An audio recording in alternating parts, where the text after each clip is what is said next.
जय हिंद. नमस्ते विद्यार्थी आणि प्राध्यापक मित्रांनो. मिस्टर अक्षय बळे SPPU एक्झाम अपडेट या यूट्यूब चॅनलमध्ये आपणा सर्वजणांचं स्वागत आहे. आत्ताच्या व्हिडिओमध्ये आपण महाराष्ट्र सेट एक्झाम जी एप्रिल 2024ला होणार आहे त्याबाबत आपण महत्त्वपूर्ण माहिती बघणार आहोत. म्हणजे नेमकी सेट परीक्षा म्हणजे नेमकी काय, ती कोण देऊ शकतं, परीक्षा कधी होणार आहे, ॲप्लिकेशन कधी चालू होणार आहे, किती विषयांमध्ये ती परीक्षा घेतली जाते, त्यानंतर कोण विद्यार्थी ही परीक्षा देऊ शकता याबाबत आपण माहिती घेणार आहोत. परीक्षा फी किती असते, त्याच्यानंतर परीक्षा अर्ज कशा पद्धतीने भरायचा, परीक्षा कशा पद्धतीने होणार आहे, परीक्षेचे स्वरूप कसं असणार आहे हे देखील आपण बघणार आहोत. कोणत्या पेपरसाठी किती वेळ असतात, MCQ किती विचारले जातात, किती मार्कांसाठी विचारले जातात, टाईम स्लॉट किती असतो, निकाल कसा लागला जातो, परीक्षा नेमकी कोणकोणत्या सेंटरवर घेतली जाते, कोणकोणते बुक्स आपल्याला यूज करावे लागतील, तर या सर्वांबाबत आपण माहिती या व्हिडिओमध्ये घेणार आहोत. त्यामुळे विद्यार्थी मित्रांनो, हा व्हिडिओ शेवटपर्यंत नक्की बघा. आवडल्यास या व्हिडिओला लाईक करा, शेअर करा. अधिक माहितीसाठी आपण आपल्या यूट्यूब चॅनलला सबस्क्राईब करायला विसरू नका.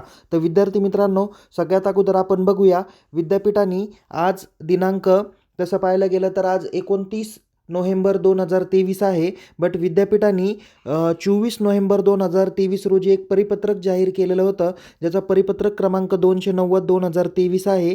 यानुसार त्यांनी एक महत्त्वाची सूचना संबंधितांनी केलेली आहे. यामध्ये कुलसचिव प्राध्यापक डॉक्टर विजय खरे यांनी हे परिपत्रक जाहीर करून दिलेलं आहे. त्यांच्या सहीनुसार हे परिपत्रक जाहीर झालेलं आहे. त्यामध्ये त्यांनी सांगितलेलं आहे की विद्यापीठ अनुदान आयोग म्हणजेच UGCच्या सूचनेप्रमाणे आत्तापर्यंत 38 सेट परीक्षांचे आयोजन सावित्रीबाई फुले पुणे विद्यापीठाअंतर्गत पेन आणि पेन्सिल किंवा पेन आणि पेपर म्हणजेच पारंपरिक पद्धतीने करून घेण्यात आलेलं होतं किंवा आयोजन करण्यात आलेले होते.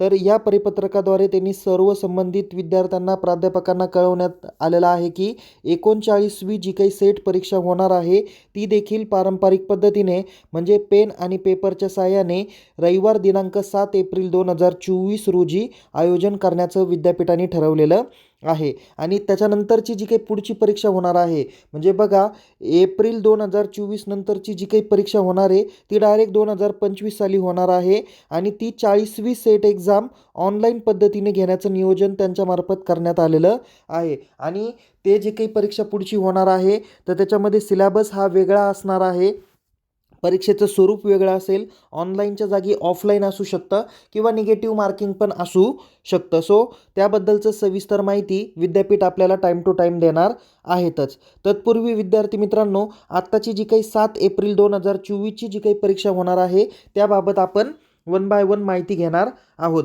तर विद्यार्थी मित्रांनो, सगळ्यात अगोदर तुम्हाला मी जी काही माहिती देणार आहेत तर ही परीक्षा कधी होणार आहेत. तर तुम्हाला माहिती आहे की जी काही सेट एक्झाम घेतली जाणार आहे ती 39वी सेट एक्झाम असणार आहे.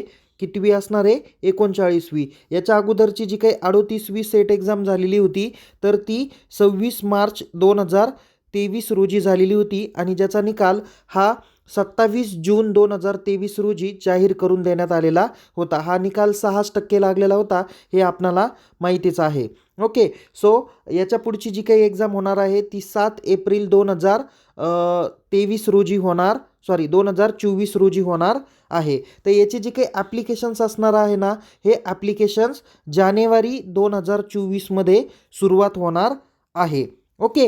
त्याच्यानंतर यामध्ये जी काही परीक्षा कंडक्ट केली जाते ती एकूण 32 सब्जेक्टमध्ये कंडक्ट केली जाते. यामध्ये जर का आपण सब्जेक्टचा जर का विचार करायला लागलो तर इथे तुम्हाला सब्जेक्ट दिसायला लागतील की ही परीक्षा generally arts, commerce, mental, moral and social सायन्समध्ये घेतली जाते. तसेच commerce, law, management, education and physical education अशा फॅकल्टीजद्वारे ही परीक्षा घेतली जाते. यामध्ये जवळजवळ 32 विषय आहे. त्यामध्ये इथे तुम्हाला विषय बघायला भेटतील बघा, मराठी, हिंदी, इंग्रजी, Sanskrit, Urdu, history, economics, philosophy, psychology, sociology, political science, defence and strategic study, home science, library and information science, journalism and mass communication, social work, public administration, mathematical science, environmental science, physical science, chemical science, life science, अर्थ वगैरे याच्यामध्ये खूप सारे विषय दिलेले आहे. त्याच्यानंतर geography, computer science and application, electronic science, forensic science, commerce, management, law, education आणि फिजिकल एज्युकेशन अशा जवळजवळ 32 विषयांमध्ये ही परीक्षा घेतली जाते. यामध्ये कोण विद्यार्थी पात्र ठरतात तर बघा, जे विद्यार्थी last year, second year MA, MCOM, MSc sorry, त्याच्यानंतर लॉ फॅकल्टीला असतील, मॅनेजमेंटला असतील म्हणजे MBA वगैरे, नंतर MEdला असतील, असे विद्यार्थी काय करू शकतात, हे परीक्षा देऊ शकतात. जे विद्यार्थी सेकंड इयरला आहे, MA, MCOM, MSc जसं MBA वगैरे सांगितलं, ते विद्यार्थी देखील परीक्षा देण्यासाठी पात्र असतात. किंवा पासआउट जे स्टुडंट्स आहेत ते देखील पात्र असू शकतात. किंवा काही विद्यार्थ्यांना आता सिनियर कॉलेजला प्राध्यापक व्हायचं आहे, तर ते देखील काय करू शकतात, ही परीक्षा देऊ शकतात. पण एक महत्त्वाची अट अशी आहे की ज्या विद्यार्थ्यांना PGमध्ये 55% किंवा त्यापेक्षा जास्त मार्क्स भेटलेले असतील तेच विद्यार्थी ही परीक्षा देऊ शकतात. त्याच्यापेक्षा कमी मार्क असणारे विद्यार्थी ही परीक्षा देऊ शकत नाही. कारण मिनिमम 50% जे काही आहे, 55% जे काही मार्क्स आहे ते त्यांना PGच्या लास्ट इयरला त्यांना भेटणं अपेक्षित आहे. आता आपण फीचा जर का विचार केला, जी काही फीज वगैरे घेतली जाते, तर ओपन कॅटेगरीसाठी याच्या अगोदर जी काही फी घेतली होती ती 800 रुपये घेतलेली होती. तर कॅटेगरीचे जे काही स्टुडंट्स आहे म्हणजे SC, ST, NT, OBC, SBC वगैरे हे जे काही स्टुडंट्स आहेत तर त्यांच्यासाठी 650 रुपये फी घेतलेली होती. ही पाठीमागच्या वर्षी म्हणजे 38वी जी काही सेट एक्झाम झाली होती 26 मार्च 2023 रोजी, तर त्याच्या संदर्भातलं हे फी स्ट्रक्चर मी तुम्हाला सांगितलेलं आहे. त्यानंतर बघा, याचे जे काही ॲप्लिकेशन्स असतील म्हणजे एक्झाम फॉर्म हा जो काही भरला जाणार आहे सेट एक्झामचा, तो ऑनलाईन पद्धतीने भरला जातो. ओके, तो कशा पद्धतीने भरला जातो त्या बाबतीत मी मागच्या सेमिस्टरला किंवा मागच्या वेळेस एक सेपरेट व्हिडिओ केला होता, तो व्हिडिओ देखील बघू शकता. त्या पद्धतीने तेवढी रिक्वायर माहिती तुम्हाला लागते आणि तुम्हाला तो फॉर्म भरता येतो. ओके, पण आत्ताची जी काही परीक्षा होणार आहे ही एक्झाम फॉर्म तुम्ही ऑनलाईन भरू शकता आणि परीक्षा जी काही होणार आहे ती ऑफलाईन होणार आहे.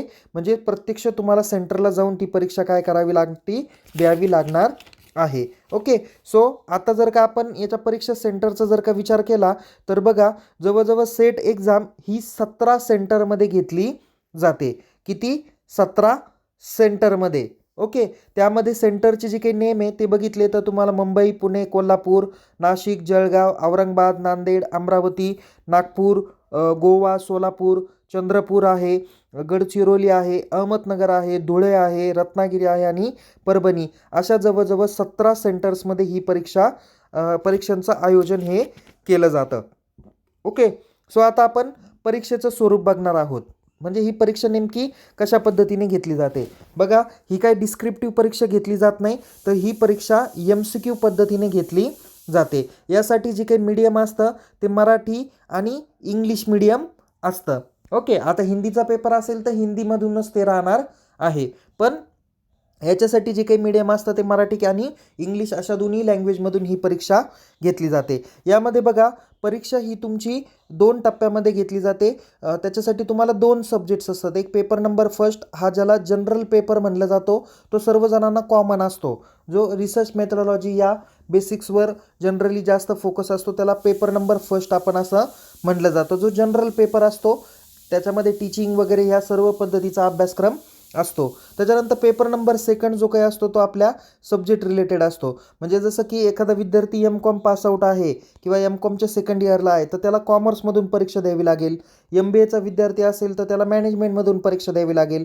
MAचा विद्यार्थी असेल तर त्यांनी जो स्पेशलायझेशन असेल म्हणजे इकॉनॉमिक, मराठी, हिंदी, इंग्रजी जो त्याचं स्पेशलायझेशन असेल त्यामधून त्याला तो पेपर देता येतो. ओके, म्हणजे आता आपण बघितलं की तुमची परीक्षा ही MCQ पद्धतीने घेतली जाणार आहे आणि त्यामध्ये पेपर नंबर 1 जो काही असतो त्यामध्ये एकूण 50 MCQ विचारले जातात. एका MCQसाठी 2 मार्क्स असतात. असा पहिला पेपर 100 मार्कांसाठी घेतला जातो. यासाठी टाईम ड्युरेशन असतं 1 तास. म्हणजे किती मिनटं असतात? 60 मिनटामध्ये तुम्हाला 50 प्रश्नांची उत्तरं द्यायची असतात. ओके, आणि यामध्ये जो काही पेपर होतो तो 10 ते 11 या वेळेमध्ये सकाळी होतो. हे पाठीमागच्या वर्षीची मी तुम्हाला सांगितलं. या वर्षीचं टाईम शेड्यूल पण शक्यतो याच पद्धतीने असू शकतं. हे झालं पेपर नंबर 1च्या बाबतीत. त्याच्यानंतर पेपर नंबर 2 जो काही असतो तो तुमचा सब्जेक्ट रिलेटेड असतो. यामध्ये टोटल 100 MCQ विचारले जातात. एका MCQसाठी 2 मार्क्स असे मिळून टोटल 200 मार्क्स असतात आणि निगेटिव्ह मार्किंग आत्ता दिलेली नाही. ओके, किती मार्कांची परीक्षा होणार? 200 मार्कांची परीक्षा होणार. म्हणजे पेपर नंबर 1साठी 100 मार्क आणि पेपर नंबर 2साठी 200 मार्क असे एकूण मिळून 300 मार्कांची परीक्षा घेतली जाणार आहे. ओके, सो पेपर नंबर 2चा जो काही आहे तर त्यासाठी टाईम ड्युरेशन जर का बघितला तर तो जवळजवळ 2 तासाचा टाईम ड्युरेशन असतो. किती? 2 तास परीक्षेसाठी असतात. यामध्ये परीक्षा ही 11:30 ते 1:30 या वेळेमध्ये मागच्या वर्षी घेतलेली होती. म्हणजे बघा की एखादा विद्यार्थी 10 वाजता पेपरला गेला तर तो डायरेक्ट 1:30 नंतर परीक्षेच्या बाहेर जातो. पण त्याला परीक्षा 10 वाजता चालू होणार आहे तर परीक्षेपूर्वी 1 तास अगोदर त्याला यावं लागतं. म्हणजे तो परीक्षा सेंटरवरती 9 वाजताच येणार आणि डायरेक्ट 1:30 वाजता काय होणार? तो परीक्षा सेंटरमधून बाहेर जाणार. ओके, सो या पद्धतीने तुम्हाला मी परीक्षेचं स्वरूप पण सांगितलं, मार्क्स पण सांगितले, टाईम स्लॉट पण तुम्हाला सांगितला.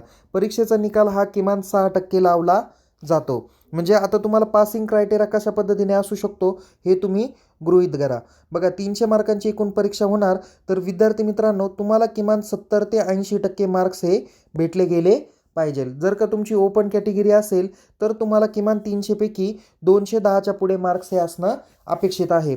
जर तुम्ही OBC, SC, ST, NT वगैरे असाल तर ॲटलिस्ट तुम्हाला 170 ते 180च्या पेक्षा जास्त मार्क्स असणं अपेक्षित आहे. तर तुम्ही त्या विषयांमध्ये काय होऊ शकता? क्वालिफाईड होऊ शकता. पास तर सगळेच तुम्हाला 40%ला पासिंग आहे. म्हणजे 300 पैकी पेपर होणार आहे 40% म्हणजेच ते 120 मार्कला तुम्हाला पासिंग आहे. बट तुम्हाला क्वालिफाय व्हायचं असेल तर तुम्हाला मेरिटमध्ये यावं लागेल आणि मेरिटमध्ये ॲटलिस्ट ओपन कॅटेगरीच्या विद्यार्थ्याला ॲटलिस्ट 210पेक्षा जास्त मार्क्स पडलेच पाहिजे आणि OBC ओपन वगैरे असेल तर त्यांना 170 ते 180पेक्षा जास्त मार्क्स हे पडले पाहिजे. आता बघा विद्यार्थी मित्रांनो, पेपर नंबर 1मध्ये 50 प्रश्न असतात. म्हणजे यापैकी किमान तुम्हाला 40 प्रश्नांची उत्तर अपेक्षित आहे. म्हणजे तुम्हाला इथं किती मार्क्स पडले? 80 मार्क्स पडले. पेपर नंबर 2 100 प्रश्न असतात. म्हणजे याच्यापैकी गृहीत धरून चला की 70 प्रश्नांची उत्तरं तुम्हाला बरोबर येणं अपेक्षित आहे. म्हणजे याचे पडले किती? 140 मार्क. म्हणजे इथे बघा पेपर नंबर 1ला तुम्हाला 80 मार्क आणि पेपर नंबर 2ला तुम्हाला 140 मार्क असे मिळून तुम्हाला 220पेक्षा जास्त मार्क्स असतील तर तुम्ही डेफिनेटली 100% क्वालिफाय होताल. ओके, सो आता सगळ्यात महत्त्वाचा विषय राहिला तो म्हणजे की तुमचे बुक्स. ओके, कोणकोणते बुक्स तुम्हाला रेफर करावे लागतील? तर बघा विद्यार्थी मित्रांनो, पेपर नंबर 1साठी तुम्ही वेगवेगळे पब्लिकेशन्स घेऊ शकता. जसं ब्रिजमोहन दायमानचं तुम्ही घेऊ शकता. त्यांचं देखील एक चांगल्या पद्धतीने पुस्तक आहे. शशिकांत शिंदे यांचं पुस्तक तुम्ही रेफर करू शकता. ओके, त्याच्यानंतर पेपर नंबर 2साठी तुमच्या विषया रिलेटेड खूप आहे. जसं की अरिहंत पब्लिकेशन आहे. त्याच्यानंतर आणखीन आता मी त्याच्या संदर्भात एक सेपरेट बुक्सच्या रिलेटेड एक काय म्हणता येईल की तुम्हाला सांगता येईल की डायरेक्ट एक सेपरेट पुस्तकांचा बंच आहे किंवा पुस्तकाची डिटेल यादी मी एका सेपरेट व्हिडिओमध्ये मागच्या वर्षी दिलेली होती. ते तुम्ही सेपरेट व्हिडिओ बघा. आणि मी सांगितलेलं होतं की how to crack SET exam किंवा माझा जो काही सेट एक्झामचा प्रवास होता तो कशा पद्धतीने केला, कशा पद्धतीने अभ्यास केला ते देखील मी तुम्हाला सांगितलं. पण एक थोडक्यात एक स्ट्रॅटेजी सांगतो. आत्ता चालू आहे महिना नोव्हेंबर एंड झालेला आहे. म्हणजे तुमच्याकडे डिसेंबर, जानेवारी, फेब्रुवारी, मार्च एवढे 4 महिने बाकी राहिलेले आहे. तुम्ही जर का डेली सकाळी जर का पेपर नंबर 1ला 50 MCQ जर का रोज केले आणि पेपर नंबर 2चे 50 MCQ जर का इव्हिनिंगला किंवा रात्री केले तर जवळजवळ 100 MCQची तयारी तुमची होणार आहे. म्हणजे आता बघा एक गृहीत धरा की टोटल डेज किती असतात? 30 दिवस असतात आणि रोजचे 100 जर का या ठिकाणी बघा टोटल दिवस असतात 30. एका दिवसाला जर का 100 MCQ केले तर 30 दिवसाला तुमचे 3000 MCQ होतील आणि 4 महिन्याचे MCQ जवळजवळ 12,000 MCQची तयारी तुमची होणार आहे. आणि याच्यातून तुम्हाला किती MCQ होणार आहे? फक्त 150 50 MCQ तुम्हाला काय करायचे आहे येणार आहे. म्हणजे तुम्हाला फक्त 150 MCQची तयारी करायची आहे. तसेच बघा विद्यार्थी मित्रांनो, तुम्हाला सेट एक्झामबाबत माहिती देण्यासाठी माझ्याकडे काही सेट नेटचा माहिती देणारा एक सेपरेट टेलिग्राम ग्रुप आहे. त्याच्यामध्ये सुद्धा मी अप टू डेट माहिती त्या ठिकाणी देतो. मी एका व्यक्तीला रेफर केलेलं होतं की त्या व्यक्तीने जवळजवळ 35 ते 40 व्हिडिओ केलेल्या होत्या. एका व्हिडिओमध्ये 20 MCQची तयारी केलेली होती. असे जवळजवळ 800 MCQ त्याच्यामध्ये दिलेले होते आणि माझ्याकडे 800 MCQ सुद्धा मराठी आणि इंग्लिशचे अवेलेबल आहे. सर्व माहिती मी आपल्या टेलिग्राम चॅनलमध्ये टप्प्याटप्प्याने शेअर करणार आहे, म्हणून तुम्ही देखील टेलिग्राम चॅनल बघत चला. त्या ठिकाणचे मेसेज MCQ कंपल्सरी रीड करत चला, वाचन करा, अभ्यास करा. तुमच्याकडे काही स्टडी मटेरियल असेल तर ते शेअर करत चला. माझ्याकडे जे आहे मी देखील त्यासाठी शेअर करतो. मी ज्या काही स्ट्रॅटेजी तुम्हाला सांगतो त्या स्ट्रॅटेजी पद्धतीने जर का तुम्ही अभ्यास केला तर निश्चित तुम्ही पहिल्याच प्रयत्नात सेट एक्झाम क्वालिफाईड होताल. तर चांगल्या पद्धतीने अभ्यास करा, मन लावून अभ्यास करा आणि परीक्षेच्या वेळेस तुम्ही टंगळमंगळ करू नका.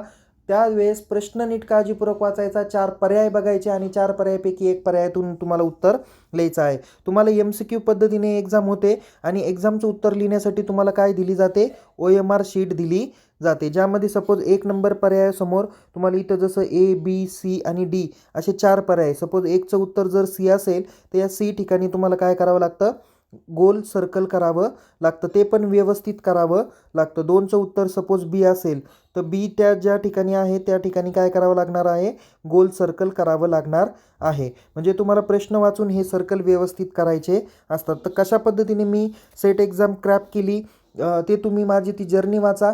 त्या पद्धतीने जर का अभ्यास केला तर निश्चित तुम्ही सेट एक्झाम क्वालिफाईड होताल. तर येणाऱ्या परीक्षेसाठी तुम्हाला खूप खूप शुभेच्छा. Take care. जय हिंद. धन्यवाद.